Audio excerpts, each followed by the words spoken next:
Okay, so I'm going to speak to the program that is organizing this event. So we do this under a program called SHOP. That stands for Socialist Housing Organizer Project. And so this is a program that was launched in the East Bay DSA um, that aimed to build a bridge between the large autonomous tenant union in this area, which is TANK, that stands for Tenant and Neighborhood Councils, and our DSA chapter. Um, the idea there was, we had like this large tenant union with a significant crossover with DSA membership. There had kind of like always been like a line between these two organizations. And we really just thought of ways as to how we could make this a lot more intentional and to best use the resources and membership of DSA to contribute to tenant organizing and the tenant movement at large. So what we came up with was um, a program that would provide tenant organizing training to DSA members in this very structured way. So when you sign up for SHOP, which there's a link in the chat, I'll go ahead and put that in again. You go through a pretty rigorous onboarding process where we read a lot of articles about the tenant movement and kind of theories behind like why housing is as messed up as it is now, and speak through everybody's unique housing situation and what might make sense for them to do if they're able to organize their building. Maybe not everyone's in a position for that, so you could link up with other people who are in the process of doing that and help them canvas or things of that sort. And then also to kind of make it so that you can join Tank and be involved with projects happening there, and really being able to enter into these organizations as someone who has a really good understanding of the housing terrain, a lot of good hands-on training, like practical nuts and bolts training of kind of like what you would need to do to form a tenant union, which is a lot of what we're going to talk about tonight. And yeah, the training that we go through, it's everything ranging from a political analysis of housing to tenants' rights training and organizer leadership skills.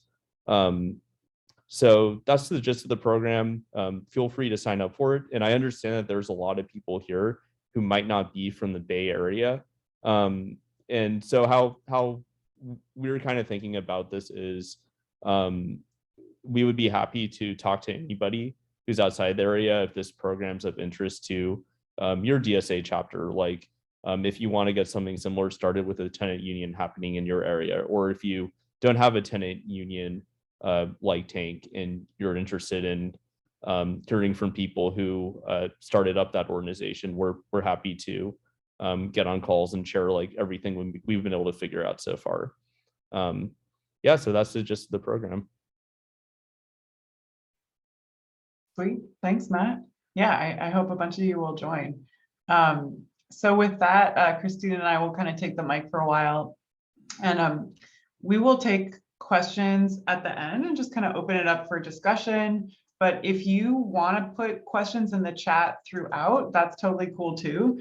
And if we don't get to it as we're going, then it's just there. It's out of your mind and into the collective record, so we can make sure that we get to it. So I'm Casey, and I use she, her pronouns, and I am a member of the Ivy Hill Alice Tenant Union, and Christina is my co-member and presenter. And yeah, some of you may have been at the kind of part one of this. It doesn't really matter if you weren't, but just bear with us if we repeat ourselves. We are in a tenant union of about 8 active buildings around Lake Merritt in the downtown Oakland area in California. And there's about 60 of us active in the union. We formed before the pandemic, and then throughout the pandemic, kind of mobilized and ramped up to a rent strike that lasted for 13 months. And we did end up winning a collective agreement with our landlord.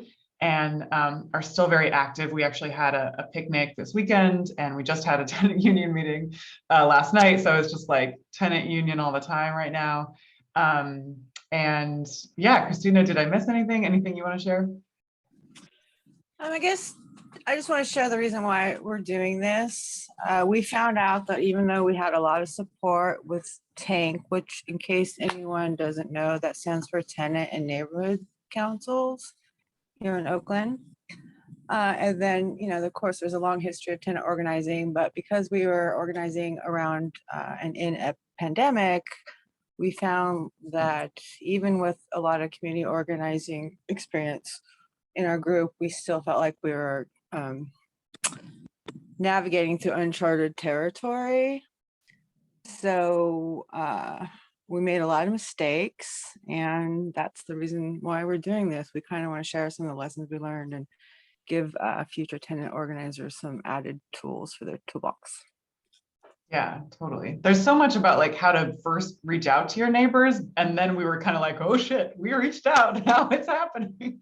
So we wanted to kind of like get a little bit farther down the road. So like I said, we did this part one.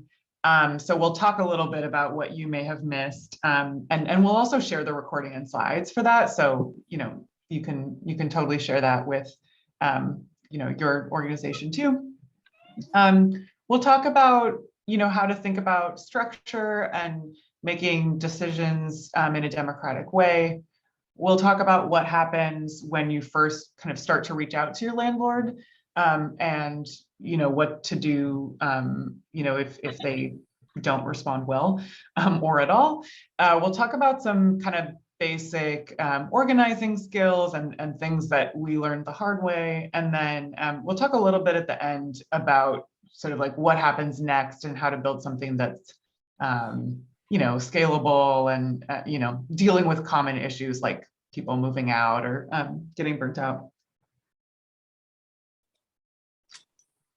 And I'm driving, but yeah, Christina, as you know, just like jump the heck in anytime, even if I don't say anything. So yeah, we talked in our last session about, a tenant union being a group of renters coming together and fighting for really whatever they need. I mean, often better living conditions in the building. A lot of times that does involve rent reductions, things like that. Coming together and kind of making a democratic process from scratch often. We talked about ways to reach out to your neighbors, kind of basic info gathering about your landlord, how to set the first couple meetings up, how to set up like a communication channel, doing an initial habitability checklist to figure out like what's wrong with people's units. And so basically where we're picking up is like, you've already set up a communication channel. You've, started that WhatsApp group or text thread or email, whatever. And you've gotten a couple meetings in and you're kind of like, okay, so like, how do we turn this into something that then like goes somewhere and build something and maybe like win some concessions? Anything I missed, Christina, from part one? No, that's it. You just, I just want to stress, you want to have a good sense of what your local laws are in regards to tenants' rights at this point, because when you follow up in your next meeting, you want to be as informed as possible when you're trying to recruit more people into the union. So yeah, this is like you're starting to like kind of have a little bit of confidence and get a thing going. So we talked about in our initial thing, like just gathering some basic information about your landlord. Even the basic stuff can be worth digging in more than your assumption. So, when I moved in, the property manager who lived in the building was like, this is a mom and pop landlord. They actually only own this building. And I don't know why exactly she said that, but they own 33 buildings, right? They own those properties under different company names. So, we live, I think it's like Dunsmuir Apartments. They also own something called like Ivy Hill Properties. So this is actually pretty common for landlords to have like shell companies. So it's good to dig in.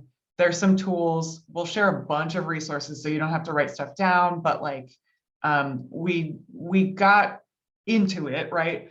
And I would say like at this point, you've kind of got these basic questions down. How many properties do they actually own? What are the companies and LLCs they're listed under? Ideally, you start to have a sense of how many units are in these buildings. How big are they? About how much do you see them going for on Craigslist? Or if they're older, do you think there's a lot of people who've been there for a while, right? Because then you start to do some back of the envelope math, at least, where it's like, okay, how much money do these people actually have? And this can be useful for all types of different things, but even at this early stage, it can help build some sort of genuine indignation among your fellow tenants, and help kind of prepare for what most landlords do say at some point, which they're like, I cannot absolutely not afford to budge on rent. That would be impossible. Our landlord said they couldn't afford to pay maintenance people. And, I mean, Christina, you did a bunch of this research, so you kind of knew exactly why that wasn't true, and felt like the confidence of having done the research. Yeah, like for instance, here's some of the things we found out that were pretty huge. One, we found out that one of the landlord's partners got convicted of bid rigging, which meant that during the foreclosure crisis, he went to the housing auctions and colluded with a bunch of other investors to get these poor people's houses super cheap and rip off these people. We found out that he was the third biggest evictor in Oakland. And I went and researched each of the buildings, found out when they were bought, and was able to kind of come up with an idea of how much profit he has made off of each building and how much profit he was making each month. Our building, for instance, has 35 units. It was bought in 1989 or 91, I forget, for $1 million, which is super cheap. It's in downtown Oakland. So we estimated was probably making anywhere from $33,000 to $50,000 per month. And it's made millions and millions and millions of dollars of profit off of a bought building that was made 100 years ago. Yeah, so we were able to be like, bullshit. we did our homework. So in order to be in the situation down the line to be able to kind of call their bluff, like you want to be really organized about this information. So like at first just get curious, but like as soon as you're starting to be like, oh, this seems like legit information, like put it in a Google Drive folder. And that way you're setting yourself up to like earn the respect and trust of your neighbors, who, you're like, join the tenant union, and you can actually share some valuable information with them right off the bat. And you kind of, you earn a little cred that way. So the other thing that you want to think about gathering information on is your actual neighbors. So surveys are really, really important. Christina mentioned, at this point, you've hopefully already done a habitability checklist or some version of it, right? Maybe you've got like a few different building conditions that are specific to your building. You always have mold problems. So you're kind of like asking about specific problems, but also things that people might not think of, things wrong with their unit. You can do that with other information as well. So, what are people concerned about with their living conditions? Are they concerned about building safety? Do they have issues with parking? Are they having a hard time paying rent? We actually have a screenshot here of some like anonymous data that we got from a survey before we were like wrapping up our rent strike, like when we were going into negotiations, like what would you need in order for this to be a good enough agreement to sign, right? But you can do surveys, and you should do surveys like whenever it makes sense, and get into the habit of setting them up early. Like a Google form is so easy. It spits out a spreadsheet. The spreadsheet spits out these nice charts. And then you have this information that your landlord does not have. about the people who pay for them to live, right? So that's power. You've got this like legitimate authority when you talk to your neighbors and like when you kind of make decisions as a group, because you actually know like people anonymously responded. And this can help you make a case for various different concessions, or even, you know, you can kind of back up your rent strike if it comes to a place where you actually do feel like sharing some of this information with your landlord. You could say, look, we know for a fact that 50% of our tenant union is severely rent burdened, right? We know that they're paying, you know, more than this percentage of their income on rent. Like you need to take us seriously. There's different ways to do this, but I just want to call out, like, one thing is you definitely want to give people a space to write in, like free form their feedback, so that you're getting a little bit more context, and also give time in meetings to like process. And you know, it shouldn't be one person making the survey, and it shouldn't be one person doing like taking the results of the survey in. Like this should be a collective process where you're actually like uncovering new information together and then deciding what to do about that information. Yeah, one of the benefits I like for surveys is that there's just some people that just don't like going to meetings. They won't show up. They can't show up. And this is a way to get information and feedback from people that aren't coming to meetings. So Yeah, that's a really good point. It's sometimes the difference between those attendance numbers and survey respondents is big. So, you know, at this point, you've had a couple meetings. Just want to emphasize like what you should be getting out of the meetings so that you kind of think beyond just like, okay, we got to do another one. You really want to make sure that your meetings are identifying problems that people have, and then setting concrete goals and specific actions that you can take towards solving those problems. Sounds obvious, but it can be tricky. And one of those things is like, you know, who's going to take this small action and when is it going to be done by, right? So it can feel a little daunting when it's like, oh, we want to just, you know, we want this much rent canceled. But you can break it out into different pieces based on what step you're on. So I think, you know, this is just really important to make sure that you're having action items at the end of every meeting and then like sharing that information out. You also don't want it to just be like, come to the meeting, so we'll volunteer you for things. Like people come to things because they get something out of it. So maybe you have results of a new survey, or maybe a couple people have gone off and done more research on the landlords. Like say that when you're reminding people to come to the meeting, say what people will get. And, you know, also if you can, weather permits or COVID permits, like have some food, hang out, make it fun. That also really helps encourage people to actually show up.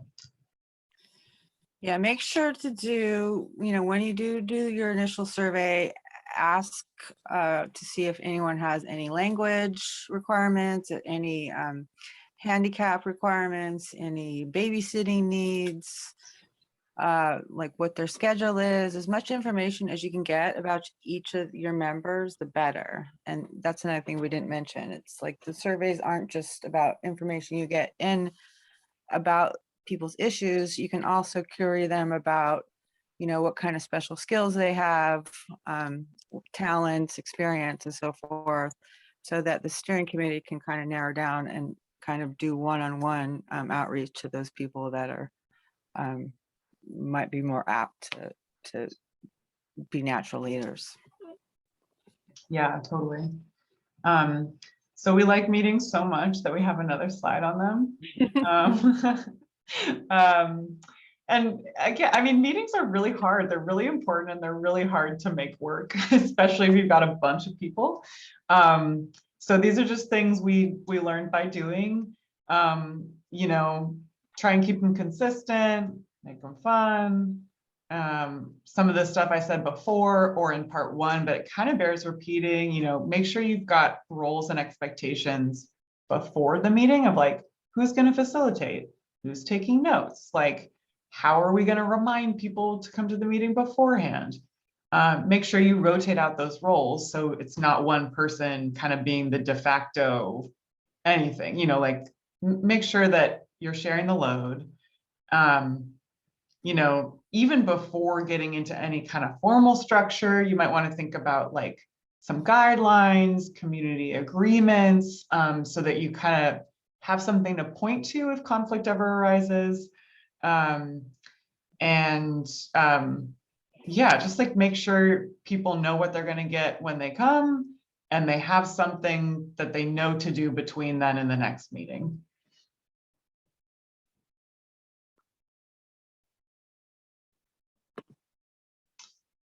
So what are you actually talking about in these meetings? You might be talking about like survey results. You might be talking about issues that you have. And of course, some tenant unions or councils, we're kind of using them interchangeably. Sometimes you'll form those organizations without a big problem. But even so, like things can change really quickly in the housing world.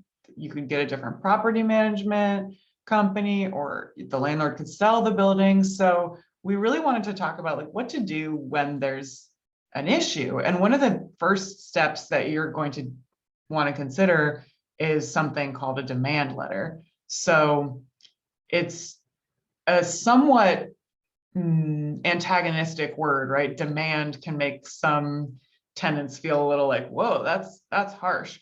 But what it is like what you want to get out of your landlord, right? So a lot of times, I mean, you can think of it as a demand, but it's also like if you have a mouse infestation or if you don't have heat in the winter, it's like that's like you have legal protections, you have rights, like that's that's worth demanding in my opinion. So however you call it, like this is often the first time that you sort of come out to your landlords as an organization, as a union of people who have started to talk to each other and who have concerns and who have demands or proposals or requests, right? But you're proposing ideally like what you want the landlord to do about it and giving them a time frame and a communication channel to reach you collectively. So we made a Gmail account so that we could just like send the letter. Like we did a mail copy, but we also did like an email from the tenant union account. So it was like collective, right? And we said, address us as a tenant union, respond back in, I don't know, 5 business days or something. And this is often kind of that first introduction. It can be challenging to get people comfortable with this step, even if the first letter is very soft. So I would say, try your best not to get too frustrated or impatient. This is a really good opportunity to talk to people about their concerns, figure out, what people are worried about, and, work through that as a group as best you can. And it's also a good test case for like, how do you make decisions? Like, how do you decide when it's ready to send? There's so much we could say about this part, but yeah, Christina, do you have anything to add here?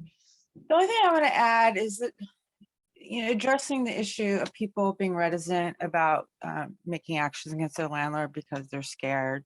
It's important to, every state has different laws. In California, we have laws that landlords cannot retaliate against people organizing their building and against tenants.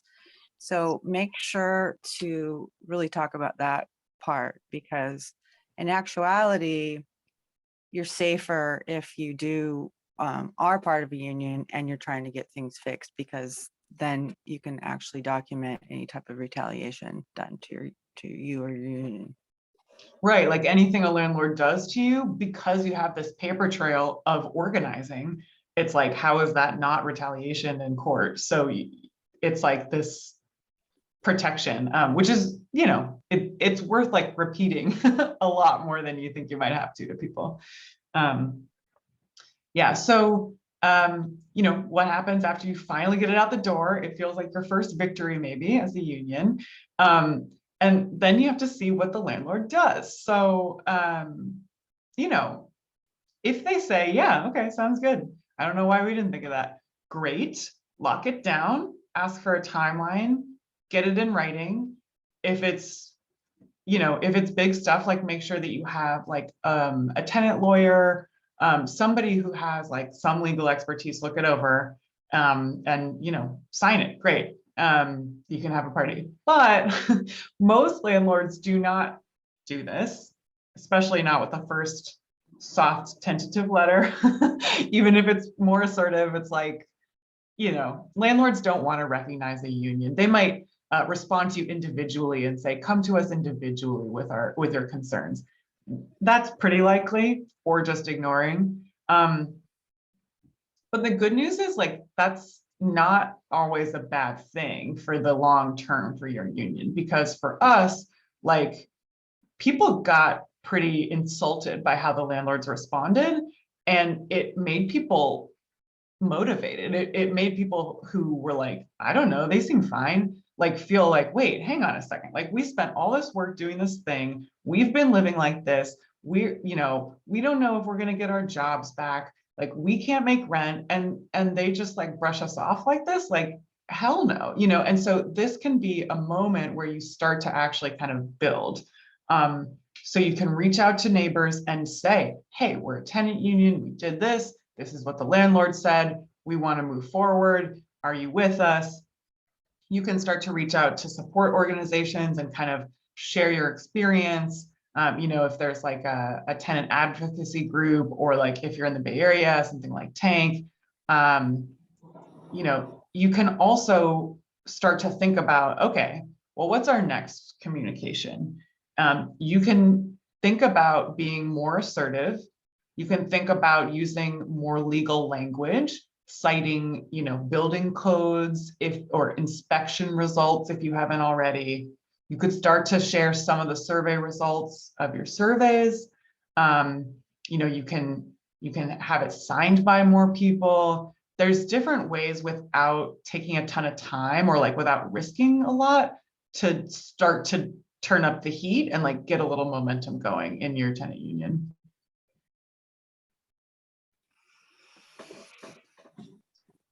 Yeah, just jump in, Christina, anytime. Because there's just so much that you can do and that you'll probably need to do in this stage. I mean, we're trying to consolidate a lot, but like, one of the most effective things, I think, was working with other people in the community and the broader tenant movement.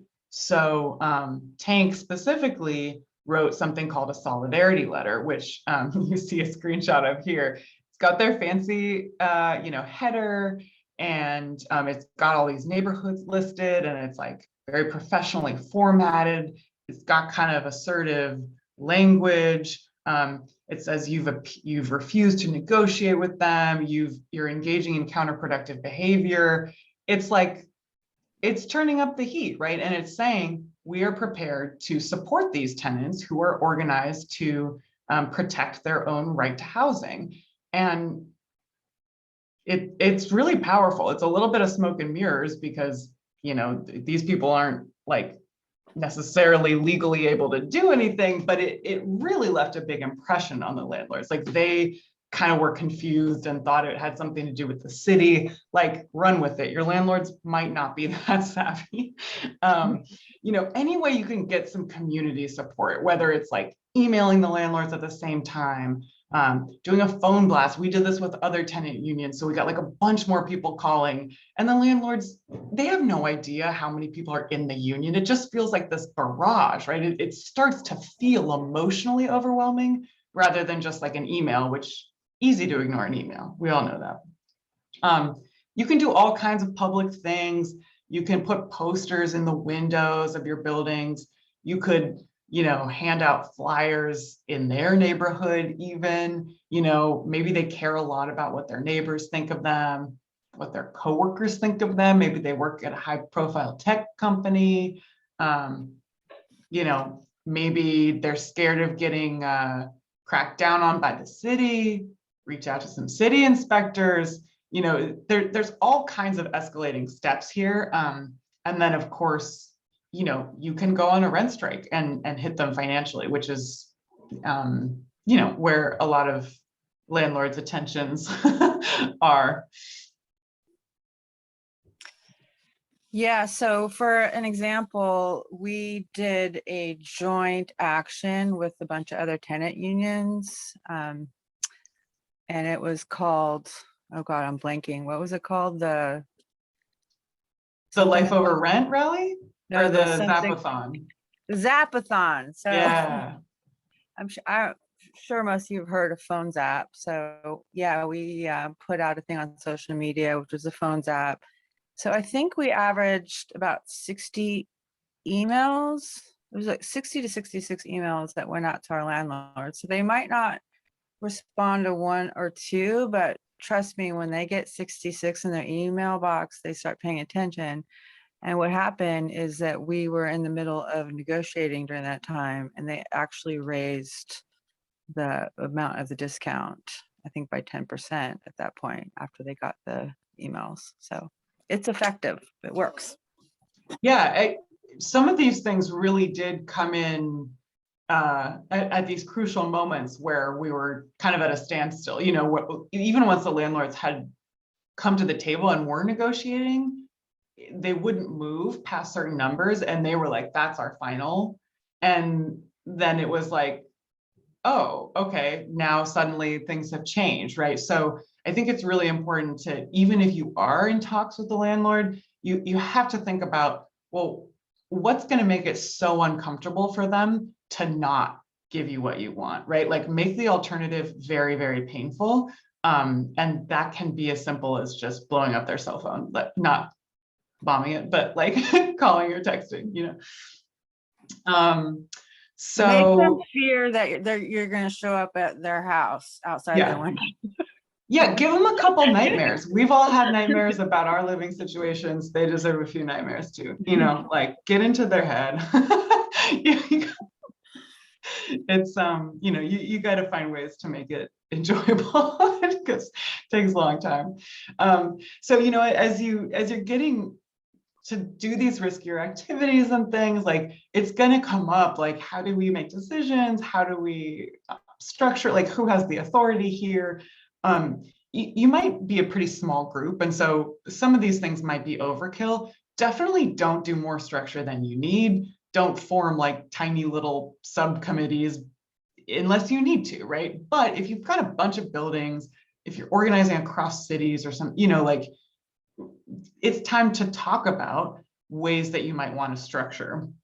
So you can think about the roles that you maybe a couple people are doing, but it really needs to be like more people doing it less often and rotating out, right? So maybe it's like a social media coordinator, like sharing out information about these zapathons, and you know, maybe somebody needs to add new tenants to the email list, right? You want to think about if there should be a group of people who have some more time, some more organizing experience, that they're more interested, they really want to spend a lot of time, you know, and take on more responsibility. Maybe there's like a steering committee. Okay, you know, is that open and anyone can volunteer? Is that something that you feel like should be elected? Does it have term limits? You know, don't force any kind of one vision, but it like bring these things up and start to talk about them and try things out, and then talk openly about how it's going. I mentioned burnout a little bit. It's very real. So that's why we have this last point, like find your natural leaders. They don't all talk a lot in meetings. So, you know, you got to get curious, like have one-on-one conversations with people, you know, have social events where you can see who's good at planning, who's good at this, who's really welcoming to new people, right? Because there's a need for all skill sets and all personality types. and you cannot do it with just a couple people. Like, you will get so exhausted and frustrated. Yeah, a lot of new members or people who haven't done any community organizing work are going to feel a little bit more at home or comfortable if there is at least some framework of a structure in the beginning, even if it's just a matter of changing a facilitator each week or each month. I really stress this, like, if you're setting the tone when you start building a tenant union, like, and if you make it so there's just a small core group of organizers, the rest of the people are going to say, okay, they're going to do all the work. And they're going to assume that you're going to do all the work. And they're probably going to criticize you behind your back because they're They're like, why don't we ever do this? Which is why we're going to talk about our next slide.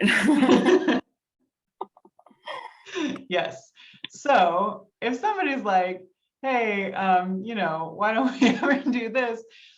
I think it's very healthy to practice some different, really respectful and enthusiastic ways to say, yeah, that's a great point. I love that. Like, how do you propose we tackle that? Right. And having a way that everyone knows that everyone can, and in fact is encouraged to propose new ideas, projects, structural interventions. Like, just because someone started calling meetings in June does not mean that next April they're the only person with ideas. That would be really bad, right? So get in the habit and set that precedent of people proposing things, and ideally have a little bit of a thought behind, what are you proposing? What is it trying to do? What problem does it solve? If somebody's like, we should have a movie night, it's like, it's one thing to just be like, yeah, we should, right? It's like, oh, we should hang out sometime. It's like, okay, well, like, can you put together a plan? And then, how many volunteers do you need to do what? And then, maybe you want to vote on it. Maybe you can decide it by consensus if it's a small thing or if that's how you roll. But like, turn it into something that people feel like they know how to actually bring things up that then happen. And like, then you're starting to build something where people own it collectively.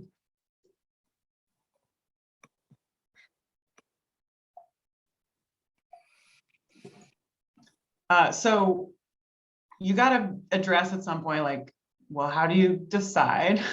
Like, even if somebody has a proposal, what if some people like it, some people don't? So there are different frameworks, and there's a lot that you can get into here. We'll share some resources, consensus decision making, there's fist to 5, which is sort of like, on a scale of how supportive you are. A light touch version of a Roberta's rules would be basically like, it's consensus based unless there are objections. If one or more person objects to an idea, you can talk about it and then put it to a vote. But there's different ways that you can vote even, right? Like, if you have a steering committee, well, is the steering committee enough to vote on certain things? Maybe for not really big things like a movie night, maybe, yeah, that's fine. Like, who's going to have a huge objection to some people watching a movie? You just don't go, right? So there's also different ways that you can structure, like, okay, well, we support this, but hey, if you want this to happen and if you want union dues for it, you have to come up with a significant amount of people who are willing to commit to doing this and making it happen. So just some things to kind of think about that we should have thought about a long time ago. The logistics of voting, I would say, do become political based on how you implement them. So you want to talk about this, think about it before you're like, oh shit, some people couldn't make it to the meeting, but the vote passed, before you're thinking about really high stakes votes. So maybe you need an online voting option. Maybe you want to refer back to your survey. Do some people not check their email? Good to know, right? Do some people have different work schedules, parenting schedules, life schedules? They need more time to vote. How many people need to vote for it to be a binding vote? Maybe that's different for certain types of proposals. A rent strike is higher stakes, collective agreement is higher stakes. You know, just things to think about that, you know, are not always obvious until you do it.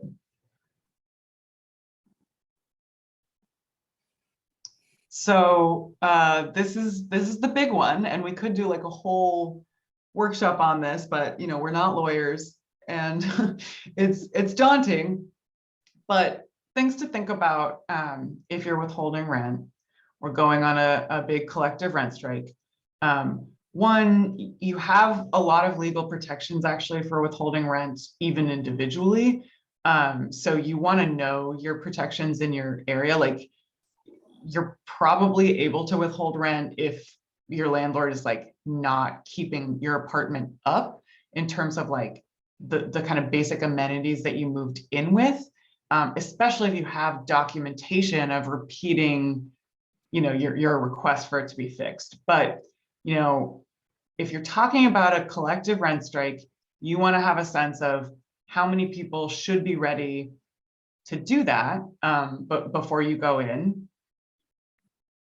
You could make a significant dent in a landlord's balance sheet, even if like less than half the building wants to rent strike. So you don't always need to be thinking of this as like all the units in the building majority necessarily, right? You just want to get a sense of like what kind of dent are you making, and you want to move forward in a way that, you know, people aren't feeling pressured and people feel safe. So one way you can do that is to talk through, you know, what happens if we don't get that rent reduction? Like, if we have to cough up the money, do we want to, you know, hold that rent in a shared escrow account? Do people do that on their own? You know, do we want to set up some kind of solidarity pooled fund? Different ways to tackle it. What happens if someone moves out and you're still on rent strike? Talk about a process for that, right? And I think like here's where we definitely had like multiple votes, and you know, it's a good time to take a survey and think about like, what do you really need to know? You might want to know how much people are paying currently, and, you know, be able to kind of strengthen your research as you go. What am I missing, Christina?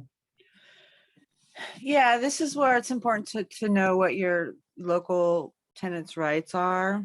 Like, again, in California, you have 3 different options. If you have major issues that are impacting your habitability in a bad way, like say no heat or no hot water, or you know, really bad mold and so forth. So you legally can withhold rent.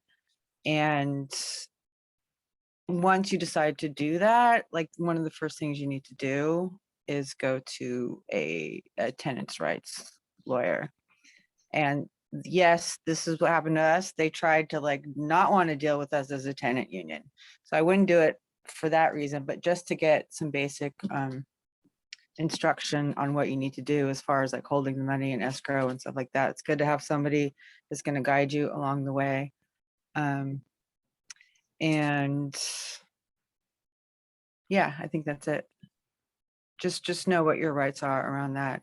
Once, you know, if you really do have major issues, you're most likely you're going to be involved in a class action suit or some sort of lawsuit. So you just need to like be very careful on how you operate during this time.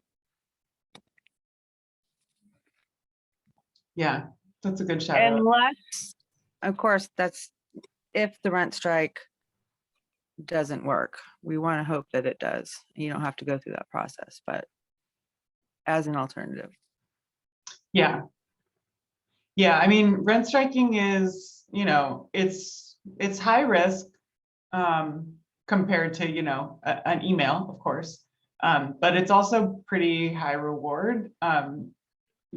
Landlords, they are moved by money. So it's something to Yeah, think about if you get to that point. Yeah, if you have a smaller landlord and, he's a slumlord and he's got 30 units and you got 10 people with major issues, there's just no way he's going to want to evict all of you and spend an average of $15,000 a piece in the process. So you have a little bit more leverage than someone like a big, huge conglomerate. So just keep those things in mind. Yeah. And this might be obvious, but like one of the pieces of leverage you have when you negotiate is like, yeah, we're going to start paying our rent again, right? You don't want to promise that you're going to pay all your rent back because that would not be great for you. But, even just getting some people paying rent back is like pretty tempting for someone who's been not getting rent for like over a year. So, a way to kind of get a little bit stronger and kind of keep the pressure up either during this kind of more heightened time of this escalated campaign, or maybe after your first win, is to start to reach out to other buildings that your landlord owns. We put this at the end because we actually feel like it's pretty important to like get your group really tight and organized before you do this, ideally. But it's been amazing, and I think like one of the reasons we won what we did is that we knew about these other buildings, and like our landlords, I think, still don't know how many buildings we're talking to, how big we are. And that's kind of power in our back pocket, because we can always sort of drop hints about other buildings, right? And they're like, oh shit, they know about all of them, right? Even though we haven't gotten a hold of every single person, of course. So this is pretty powerful. You can use all that research that you did. So you've got addresses, right? So you can, put a letter on the front door, flyers.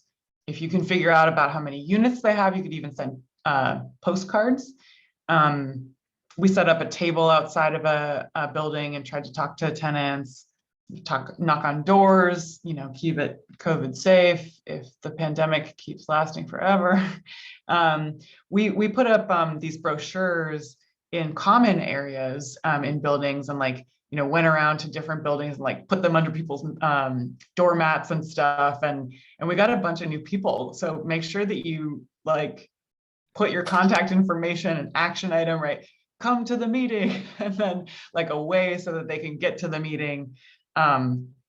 You want to think about the fact that this might get into your property manager's hands and it might get to your landlord's hands. So think about, maybe don't put the Zoom link on there, depending, right? Think it through. On the other hand, it can be really nice because it does double duty. Like, it also sends this, it's like waving a flag for your landlord. It's like, oh, we're growing, we're powerful, we got brochures, like we're everywhere. So it's kind of nice in that way. It's like a little mini escalation. And I think it helped a lot with ours. Yeah, we wanted the property managers to know and to call the landlord and say, hey, they're outside. They have this cute design with a rent strike sign on it. And we did have rent strike signs that were quite prominent in the properties. And I think that was, was a big signal too. So yeah, I mean, people will move out and it's really hard. So it's important to like keep meeting your new neighbors, kind of always do evergreen outreach. We've even tried some ways to like fill the empty units with tenant organizers and like, people who want to get involved. That's been really fun. This is sort of like our little Valentine's Day classified ads from our joint union. And we put that in a newsletter. We've like, we just reach out to people who we know, and we have like a way that we can see all the Craigslist listings. If you want to talk about how to scrape Craigslist and set up an API, you could talk to me about it. And yeah, what else? I mean, like Chris, yeah, we were saying we like put brochures out in common areas. We also like provided masks and hand sanitizer and stuff. So we'd like put the brochures near it and be sort of this neat little like, hey, brought to you by your tenant union. Like, here's how to get involved. So there's ways that it can just kind of keep rolling. And so it doesn't have to be the end of the world when some of your best and kind of like most solid organizers move out, which, it's the Bay Area. People do, but make it so fun that it's hard for them to move out too. That's also part of it. Keep having events. And on that topic, we're almost ready to open it up to Q&A, but this is really a long, hard process. We keep saying it, not to discourage, but just to like kind of prep you. It's a long thing, and it can't just be Zoom meetings. You'll go bonkers. So find ways to meet safely, take care of each other, have fun. These can do double duty. Your landlord can see your meeting and hanging out. You can even like, strategize over, beer or food at a picnic, right? We did all kinds of things. We had like car rallies, we had a film screening, block sale, we had a Halloween party, barbecues at the lake. It's just been such a great way to meet neighbors and to bring people in and find leaders, get to know each other. Like that's kind of where it really starts to feel so worth it in some ways, just to be able to like celebrate what you've created together, regardless of what you get from your landlord. Like it's also about creating a different kind of relationship between people and not just averting eye contact with your neighbors for your whole life. So it's really important to kind of slow down and have fun as we go. Yeah, let's see, what can I add to that? I think for me, outside of all the fun parties and all of that, what helped me kind of keep going when I was feeling burnout and scared and anxiety ridden was to get connected to the greater tenant movement also. So I would attend ATUNE, which stands for Autonomous Tenants Network. They conferences, roundtables, going to the local tank meetings, and just trying to find out as much as I can about the whole tenant power movement. So if you can, encourage people to get involved in that way also, because then they're going to be a long-term organizer. And then a few other things that we did, we had a mutual aid, like a food giveaway at the beginning of the pandemic.